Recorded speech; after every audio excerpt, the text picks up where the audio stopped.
शादी होने के बाद लड़कियों का मायके वालों की मदद करना ससुराल वालों को पसंद नहीं आता। शादी होने के बाद लड़की को ससुराल और मायका दोनों परिवार का और जिम्मेदारियों का विचार करना पड़ता है। सोनल का रिश्ता तय हुआ और घर की बड़ी बेटी होने के कारण वो अच्छी पढ़ाई करके नौकरी कर रही थी। घर में वही सबसे बड़ी होने के कारण मायके की जिम्मेदारी भी उसकी थी। भाई था उसका, लेकिन काफ़ी छोटा था अभी। उसके माँ बाप के लिए इतने बच्चों की पढ़ाई और घर चलाना आसान नहीं था। उसके पिताजी प्राइवेट जॉब करते थे और माँ भी घरों में काम करके जितना हो सके उतने काम करके अपने घर की मदद करती थी। सोनल की शादी तय करने का वक्त आया। तभी उसकी दो बहनें और भाई पढ़ाई कर रहे थे। उसकी शादी नीलेश के साथ तय हुई। तभी उसने स्पष्ट बताया था कि शादी होने के बाद भी मुझे मायके की थोड़ी आर्थिक मदद करनी पड़ेगी। छोटे भाइयों की पढ़ाई होनी अभी बाकी है और पिताजी भी बहुत बीमार रहते हैं। उनका भी हॉस्पिटल और दवाइयों का खर्चा इतना आसान बात नहीं थी। सोनल थी तब तक माँ पिताजी को टेंशन नहीं थी।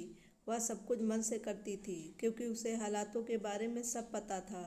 उसके भाई बहन उनके पैरों पर खड़े हों और उनकी पढ़ाई भी हो जाए तो सारी समस्याएं हल हो जाएं। पर तब तक मुझे मदद करनी चाहिए, इसलिए वो जिम्मेदारी निभा रही थी।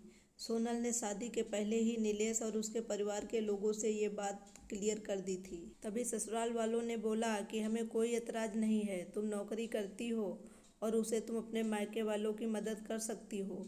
नीलेश ने तो बोला कि सोनल, मैं भी तुम्हारे साथ हूँ, तुम नौकरी करके मायके वालों की मदद कर सकती हो। मेरी तरफ से भी कोई एतराज नहीं है। कभी लगे तो मैं भी तुम्हारे भाइयों को और मायके वालों की मदद करूँगा। यह मेरा भी तो कर्तव्य है। हमारी दोनों फैमिली शादी के बाद मेरे लिए समान होंगी। ऐसे में दोनों परिवार की जिम्मेदारी निभानी होगी। तुम टेंशन मत लो। नीलेश के ये बोल सोनल को बहुत अच्छे लगे। मेरे होने वाले पति की सोच कितनी अच्छी है, कितना सोचते हैं मेरे मायके के लोगों के लिए। वो भावुक हो गई उनके विचार सुनकर। थोड़े दिन बाद उनकी सगाई हो गई। हमारी बेटी को इतना अच्छा जीवन साथी मिला, ये देखकर सोनल के पिताजी खुश हो गए। सोनल ने शादी के पहले ही घर वालों को नीलेश के विचार बता दिए थे। उस वजह से घर वालों को लगता था कि सोनल नीलेश के साथ सुखी रहेगी क्योंकि उसके ससुराल वाले भी अच्छे हैं। शादी होने के बाद सोनल घर और नौकरी की जिम्मेदारी अच्छे से निभा रही थी। इतना ही नहीं, नीलेश के आने जाने वाले मेहमानों का भी आदर सम्मान अच्छे से करती थी। हर एक जिम्मेदारी वो अच्छे से निभा रही थी। ससुराल और मायका दोनों फैमिली को वो एक समान मानती थी। ससुराल के लोगों को तो उसने अपना बना लिया था। सब अच्छा चल रहा था, पर नया नया ही सब अच्छा था। बाद में उनका असली रूप नीलेश और उसके घर वालों का स्वभाव सोनल के सामने आया। वह कहावत है ना, हाथी के दांत खाने के अलग और दिखाने के अलग होते हैं। ऐसे लोग थे वो। सोनल ससुराल वालों को भी पैसे देती थी, बचत भी करती थी, खर्च भी करती थी। उस घर को वो अपना समझती थी। उसे सभी बातों और जिम्मेदारियों का एहसास था, इसलिए खुद पर पैसे खर्च नहीं करती थी। ससुराल और खुद का सब खर्च उठाती थी और अपने मायके वालों को सोनल मदद करती थी, इसलिए नीलेश नाराज रहता था। उसकी माँ को बहुत बुरा लगता था। उसकी दूसरी बहन पार्ट टाइम जॉब करने लगी थी, इसलिए अब उसका अपने मायके वालों को पैसे देना सास को बिल्कुल पसंद नहीं था। वो तो सभी को बताती थी कि सोनल जॉब करती है, सभी पैसे मायके में दे देती है। ऐसी आधी सच बातें सोनल को अच्छा नहीं लगता था, पर वो करे तो क्या करे। उसे भी पता था कि उसके मायके की परिस्थिति ठीक नहीं है।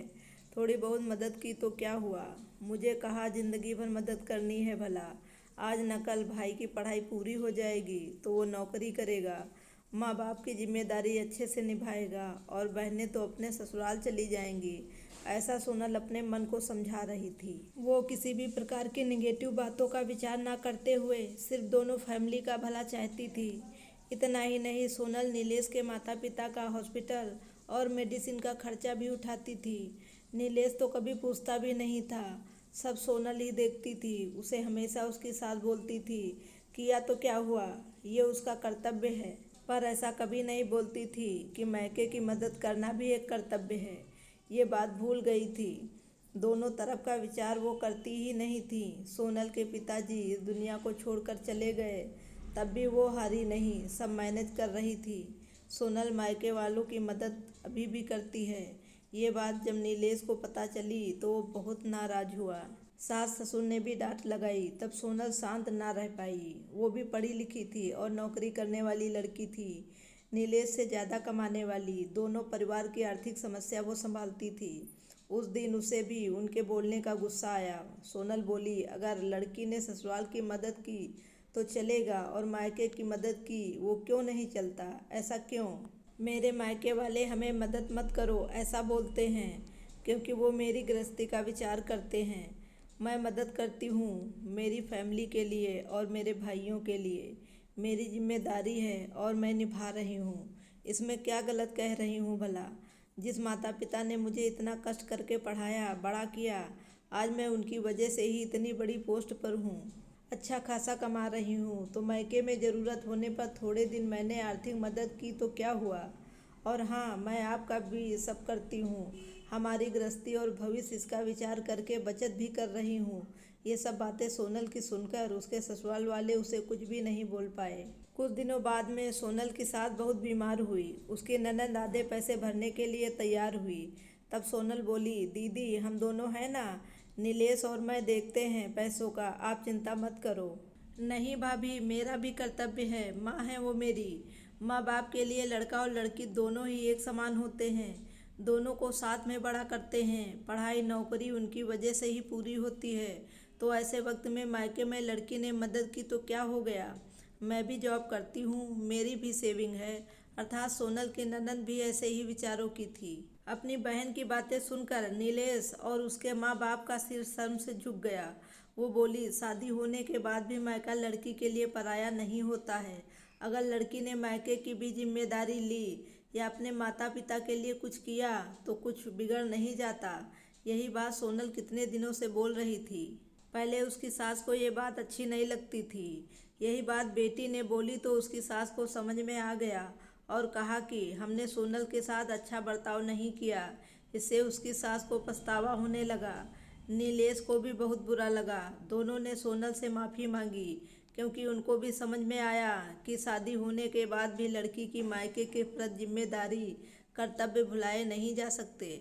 अगर बेटी खुद के पैर पर खड़ी है, नौकरी कर रही है और मायके की परिस्थिति अच्छी नहीं है, मायके में कभी भी मदद की ज़रूरत हो तो मदद करनी चाहिए। ऐसे वक्त लड़की का मदद करना ये उसका कर्तव्य होता है। उसके लिए दोनों परिवार समान होते हैं। दोस्तों, पूरी कहानी सुनने के लिए आपका बहुत बहुत धन्यवाद।